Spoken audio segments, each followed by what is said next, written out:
Hello everyone. Welcome back. We will continue our discussion on free cash flow. What we have discussed so far is basically a formula around free cash flow to the firm. As per this formula, value of a company is defined as free cash flow to the firm, and then we discount it by weighted average cost of capital. In this, we are trying to arrive at the present value of future cash flows, which represents value of the company. Now, let us understand the steps of free cash flow model.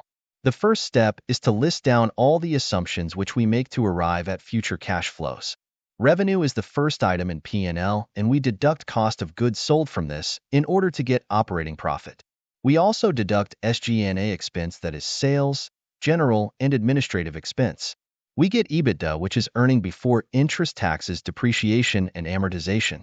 From EBITDA, we deduct depreciation and amortization to get EBIT, which is earning before interest and taxes.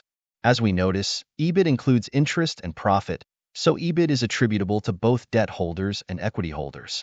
EBIT is a representation of what is attributable to debt holders and equity holders, though we need to deduct taxes as they are actual cash outflow. This is NOPLAT, which is net operating profit less adjusted taxes. We will cover this in detail in our future sessions. When we look at revenue, we forecast how revenue would grow in next few years, then we look into various sections of cost of goods sold, then administrative expenses, then depreciation, and amortization, and so on. The next step is we create performance estimates of next few years, and basis that you will arrive at free cash flow. Step 4 is calculating discount rate, so it would be cost of equity in case we are discounting free cash flow to equity, and for free cash flow to the firm we discount it by weighted average cost of capital. Step 5 is calculating terminal value, and that terminal value, as we discussed earlier, is calculated through Gordon growth model. Step 6 is discounting everything and finding out the net present value. So, to recap, in the first step we go for assumptions. Our assumptions are based on historical numbers. For this, we do historical analysis. The historical analysis would also include company analysis from historical numbers point of view and from an industry point of view. This information will be considered in Step 1 and 2, where we estimate how the company will perform in future.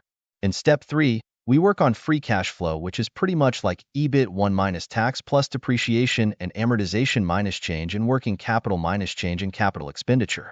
We'll discuss all these steps in detail in later videos. For now, just remember this formula. Step 4 is basically WACC, which is weighted cost of capital or cost of equity. Step 5 is terminal value, and that terminal value is calculated by free cash flow to the firm divided by WACC minus G. This is based on Gordon growth model. The last step is to discount it by WACC, and it will give us the net present value.